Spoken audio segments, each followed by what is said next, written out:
En la Argentina vivimos en la actualidad de la libertad y la represión a la vez. Los que vivimos en la Argentina, consumamos o no cannabis, independientemente de eso, nos vemos enfrentados a las regulaciones y trabas penales y hasta las duras cargas sociales. Como sabemos, el cannabis se ve demonizado por una sociedad que se encuentra cegada por la falta de información, por el fanatismo político o religioso, que se encuentra en un terreno poco fiable sobre la veracidad de la información que manejan. En este video planeo hablarles sobre el cannabis en la Argentina, sus efectos malignos, por así decirlo, y benignos, sus diferentes tipos de consumos y usos, y un ejemplo bastante vecino que se encuentra con la marihuana totalmente legalizada, como lo es el gobierno cuasi liberal de Uruguay, por verlo de alguna manera. Primero quiero decirles que el uso o no uso del cannabis, en forma recreativa o no, me parece que no debería ser penalizado por el simple hecho de que yo no soy quien para decirle al otro qué hacer con su propia vida, pero siempre haciendo hincapié en un consumo regulado por el consumidor, valga la redundancia, en beneficio de su salud, particularidades que luego comentaré, y siempre y cuando el consumidor no se meta con nadie, de ninguna forma que no ocasione daños ni perjudique a su prójimo, con violencia o cualquier otro acto de libertinaje,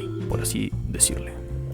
Vamos a iniciar con lo que serían los beneficios según la fundación Cana.es.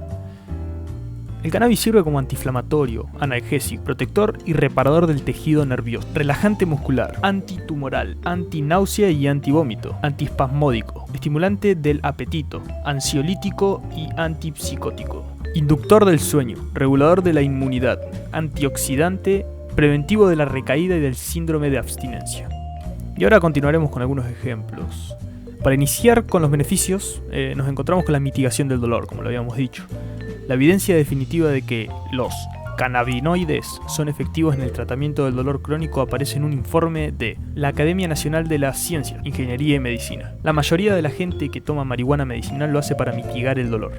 En concreto, los pacientes que padecen cáncer, migraña o esclerosis múltiple informan de experiencias positivas.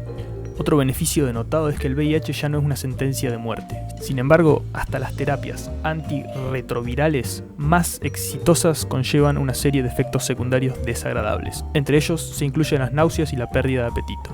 En numerosas investigaciones y estudios se confirma lo que la evidencia anecdótica lleva sugiriendo mucho tiempo. El cannabis está demostrado ser sumamente efectivo para el tratamiento de varios síntomas y efectos secundarios del VIH.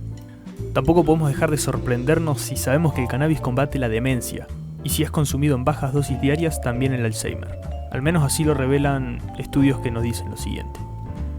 Incluso cantidades muy bajas de tetrahidrocannabinol pueden ayudar a reducir los síntomas de la enfermedad de Alzheimer. Desde hace mucho tiempo se ha afirmado que los cannabinoides más comunes tienen propiedades neuroprotectoras. Debido a que el Alzheimer está relacionado con la inflamación del sistema inmune, el cannabidiol también desempeña un papel en su tratamiento.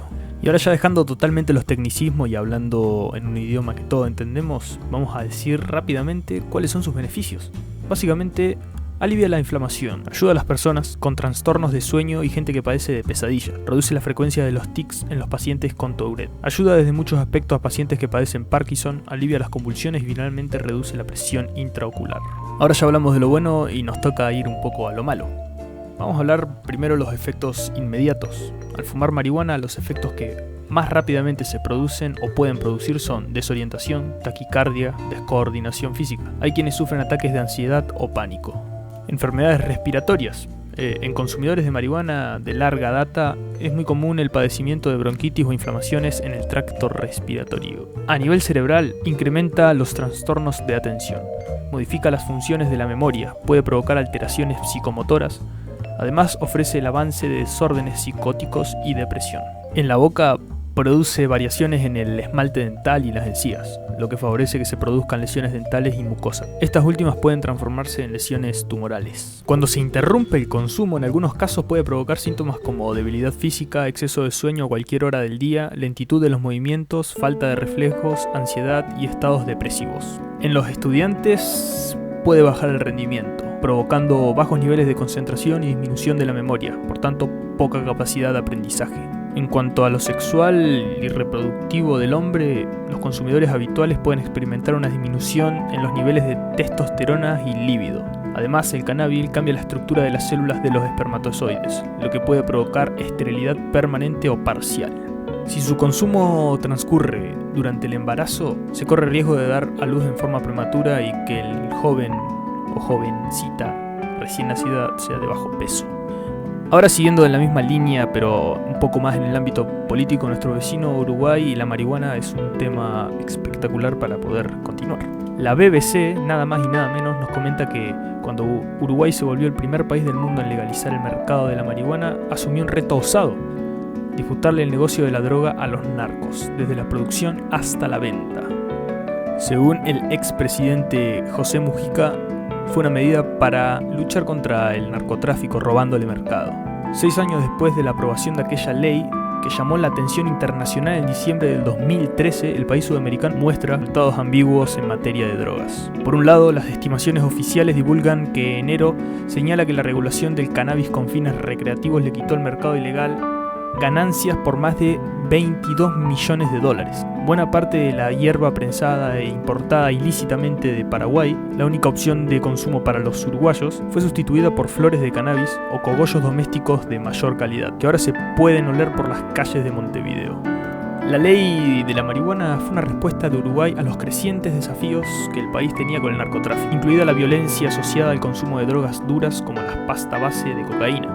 Los datos oficiales presentados muestran un descenso en los delitos de estupefacientes, pero los problemas de droga y crimen están lejos de desaparecer de las preocupaciones de los uruguayos. Si bien Uruguay se mantiene lejos de la tasa de criminalidad que registraban los países más violentos de la región, el año 2018 tuvo un aumento del 45,8% en los homicidios respecto al 2017, según datos oficiales. La tasa de homicidios en el país, que por 2 décadas atrás era comparable a la de Europa, trepó por primera vez a los 2 dígitos, 11,8 cada 100.000 habitantes. Y eso que son pocos los uruguayos. 3 de cada 5 asesinatos cometidos en Uruguay en el 2018 fueron casos de conflicto criminal, y eso lo indicó el gobierno. En Uruguay existe un ente regulador llamado IRCA, Instituto de Regulación y Control del Cannabis, creado por la ley 19.172, con la finalidad de regular la plantación, cultivo, cosecha, producción, elaboración, acopio, distribución y dispensión del cannabis. Tiene por objeto promover y proponer acciones tendientes a reducir los riesgos y daños asociados al uso problemático del cannabis y fiscalizar el cumplimiento de las disposiciones contenidas en la ley y la presente reglamentación, sin perjuicio de las competencias constitucionales y legales atribuidas a otros organismos y entes públicos. Ya finalizando, como hemos visto, el cannabis en nuestro país es demonizado y se mantiene en total clandestinidad, con leyes que permiten la plantación muy acotada de la planta o hasta controlada a grosso modo la tenencia de la misma. Sin embargo, la lucha es larga. Los números muestran que la violencia en Uruguay no ha bajado, sino demuestra un gran crecimiento luego de la legalización del cannabis. ¿Cuál será el camino adecuado? ¿O para una ley de este estilo en un país como el nuestro, muy similar al uruguayo? ¿Tendremos que evolucionar como humanos y controlar nuestros actos? No lo sé. Solo el tiempo lo dirá, pero que es algo que está cambiando el mundo, eso seguro.